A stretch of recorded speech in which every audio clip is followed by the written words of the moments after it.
বেহাল রাস্তায় ধানের চারা রোপণ করে বিক্ষোভ দেখালেন গ্রামবাসীরা। রবিবার ঘটনাটি ঘটেছে দক্ষিণ দিনাজপুরের গঙ্গারামপুর ব্লকের জাহাঙ্গীরপুর গ্রাম পঞ্চায়েতের টুইলাপাড়া এলাকা।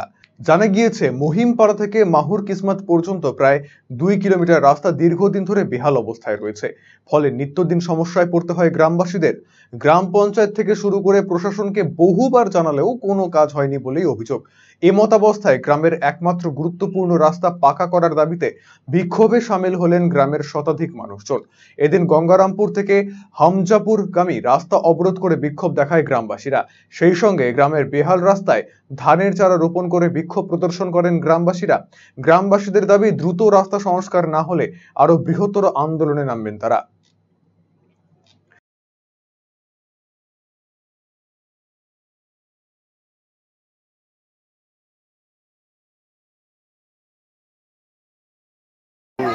কি অবস্থা?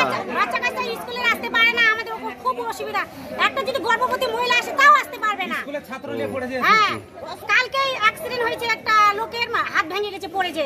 তাহলে কি এরকম যদি দিনের পর দিন হতে থাকে তাহলে আমরা কিভাবে পাস করব? আমরা কি মানে ধৈর্য, আমরা যে জায়গায় আছি তবুও কিন্তু আমাদের রাস্তা হচ্ছে না। গ্রাম পঞ্চায়েত কিছুই হচ্ছে না। না হলে আমরা এবার কিন্তু ধান গাছ দিয়ে দেবো, সবারই অসুবিধা করে দিয়ে দেবো। দেখেন স্যার, আমাদের এই রাস্তাটা দীর্ঘদিন ধরে খারাপ হয়ে আছে। আমাদের কেউ কোনো রকম কথা শুনছে না।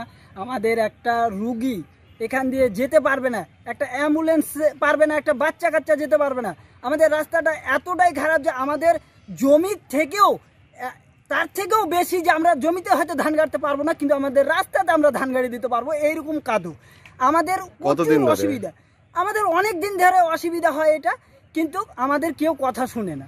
আমাদের এই রাস্তাটা আমাদের একান্তভাবে চাই। আমাদের এখান দিয়ে একটা ঘাট চলে, আমাদের গ্রামবাসীর খুব অসুবিধা। আমাদের এই ঘাটের লোক অনেক দূরকার লোক আছে, এখান থেকে প্রচুর লোক যায়।